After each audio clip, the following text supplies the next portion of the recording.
Yes, my dear friend, welcome back to the channel. Very good morning to you wherever you are around the globe, on the continent of Africa, in Europe, in America, in Canada, Australia, or right in Southeast Asia. Ladies and gentlemen, it is another beautiful Tuesday morning here in Southeast Asia.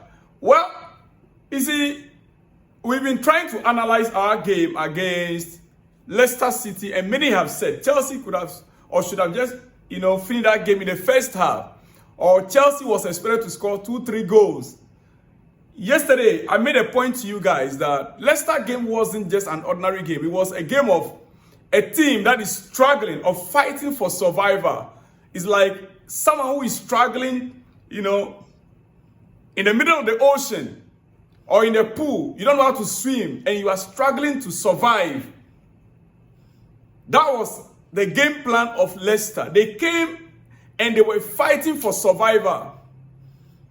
And so the Chelsea could not get its way forward. But thanks be to God, we got a 1 goal which made us to get a 3 points, which is the most important. Now, if you look at Chelsea's XG this season, Chelsea's XG play this season throughout, it's very clear that in the Premier League, we are in the top 3 of teams that create good XGs. For instance, Chelsea in the Premier League so far this season, goals scored, third. Number of goals that we scored, if you check the total goals that Chelsea scored this season, and Liverpool, Arsenal, Man City, we are ranked third in number of goals we scored. Now, you check our goals we conceded, 7th in the Premier League. When they rank the teams that conceded most goals in the Premier League, we are ranked 7th. Then, our XG, expected goal per game, Chelsea's expected goal per game, when they rank all the teams' expected goals throughout the season, Chelsea are 2nd. Then we go to big chances created. In the entire league, 20 teams in the league, Chelsea are ranked 2nd. We created big chances. We are ranked 2nd. Now, big chances missed.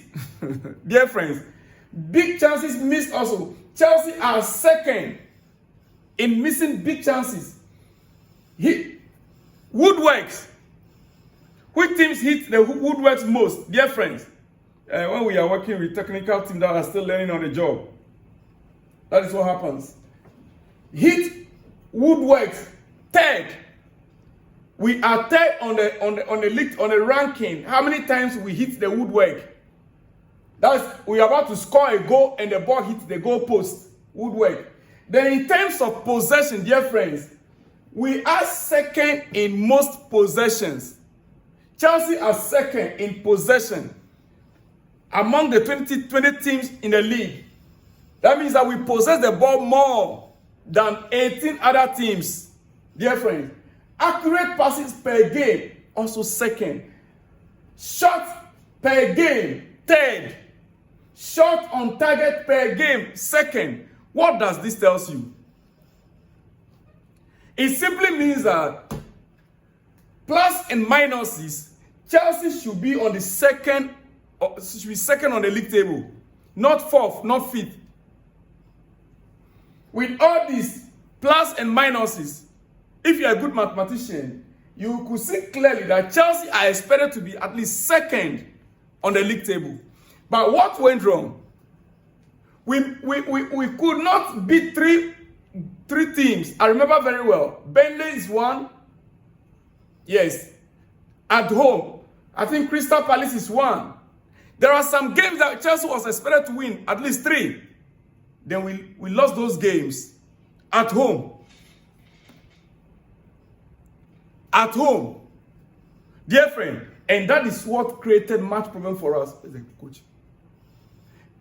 That is what created much problem for us. Ladies and gentlemen, you see, this man here, Enzo Maresca, throughout the season, especially the first half of the season, we saw the way the team was progressing. 2 things happened. Missed opportunities, missed chances. And the words that came out from Enzo Maresca's mouth. His words affected the team's display in this second half of the season. Apart from clear-cut chances that Chelsea missed. And that is why I want to point out, and I want to show this, based on our XG and the statistics, dear friend, you see, next season, all that Chelsea needs to do is to get a prolific striker, based on the XG that we have right now, a prolific striker, and with this XG, let me just say clearly that from what I'm seeing right now from this team, we need a striker like Victor Osimhen together with Nicola Jackson. We need a striker like Victor Osimhen right now. A striker that can dominate the area, that can take chances. When I'm beginning to watch and follow him carefully with Galatasaray in the Italian Turkish league, his conversion rate is quite high. If we can get Victor Osimhen next summer, in addition to Jackson, based on the opponent we are meeting, then we know which of them to use. Based on the opposition, yes. Players that can enable others, while getting their own goals. Both players can enable others to score goals, while they themselves, they can also create and score. Jackson and Victor Osimhen, both, when they are in the team, they can create chance and opportunity for others to score a goal. Yet, when they get a clear cut chance, also they can also equally score. So, based on our stats that I just showed you, dear friends, Victor Osimhen will fit in perfectly if we can get him to Chelsea next summer. I spoke somewhere last week about Victor Gyökeres. Yeah, that's another good one. It is another good one. And I opted for him generally because of his wages. Victor Osimhen's wage could be an issue. But if Chelsea really want to hit the ground running and begin to win trophies, then we need to take the cap, the salary cap. Chelsea need to work out something where that limitation. I understand most teams now, like Manchester United right now, they want to go Chelsea's model. They want to let go most of the players that are on high wages and bring in players like their new owner, Ratcliffe, and talking of late. But the truth of the matter is that you cannot win anything with kids. The challenge that Maresca had, mostly, apart from his own weight, is the inexperience. Right now, we understand the players, they are fighting to be in the top 4. And I want to mention something here. You see, 2 seasons ago, Cucurella, I was one of those that were very critical about my Cucurella 2 seasons ago. Yes. But to be honest with you, right now, Cucurella seems to be one of the players that have already matured. His play, his style of play, his defensive work and his attacking work are just top-notch. It is top-notch. 2 seasons ago, I call him rubbish. I never expected him to grow into the match, to grow into Chelsea and become a vital player like this season.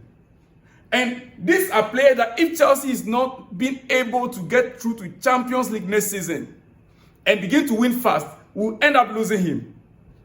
Like we've already heard. Enzo Fernandez, Real Madrid are already looking out for Enzo Fernandez to replace Toni Kroos. Can we keep them if we are not in the Champions League? No. If you listen to the players carefully, they are beginning to talk about next season, Champions League, next season. Ask Chris James, Champions League. Jadon Sancho, we want to be in a Champions League. Cole Palmer, even from a sick bed, he came in because he wanted to help the team to qualify for Champions League next season. Dear friends, it is what it is. Now, our head coach, after the game 2 days ago, he's beginning to rally behind the supporters behind us. On his Instagram, his IG, he posted a picture of himself in the midst of the fans, from IG. And he wrote, He wrote there, thank you to the Blue fans. He wrote there, thank you to the Blue fans. Ladies and gentlemen, in the midst of it, he's trying to call on the fans now to rally behind the team moving forward. The next 10 games are vital, are critical for Chelsea to get there. We need Champions League football next season. And so our head coach is calling on the entire family, Chelsea fraternity, as the number 12 player. The fans are always the number 12. Yes, Maresca. What the fans need to understand is that we need them. We need our 12th man because these players are giving everything. We need their support for 90 or 100 minutes. We had that support, absolutely. But we need it for the whole game. We need it for the whole game. Dear friends, this is coming from our head coach, asking you and I to rally behind the squad. Especially the fans that goes to the stadium. Yes, they need our support. The next 10 games, dear friends, Chelsea fans need the entire squad, entire fans to be behind the team in order to get to the Champions League. Do not forget, where it has gotten to right now, every team is struggling. Every team, no, it doesn't matter again how the matches are being played. What matters for teams right now is winning. Arsenal in the last 3 league games, they've not won the last 3 matches, right? And they are facing Chelsea next. What do we need to do to beat Arsenal? Anyhow, the 3-point, listen, for Arsenal right now, they are also coming in to win. They cannot win they cannot go winless in the 4th match, in the 4th game, in the league. No. They will also be coming out strongly. There's one thing that I noticed. You see, Chelsea are playing Thursday night football, Copenhagen. So from Thursday night, then we have only Friday to recover, Saturday preparation. Then we are facing Arsenal on Sunday. That is a tough one. Just last we had against Leicester. We played Thursday night. We had recovery on Friday. Then Saturday preparation for the game. We play the game on Sunday. It is tough. It is roughly just about, we only have about 24-hour preparation period. Likewise against Arsenal. But one thing I'm happy about is we are almost having all our players back. Against Copenhagen, we can do some changes. Some might play 45 minutes, the rest will come in. You know, I'm happy a player like Romeo Lavia is also equally back on the pitch. Dear friends, it is your breakfast. Let me not waste much time. I'll be back with more exclusives in the coming hours. See you guys. Shalom and peace.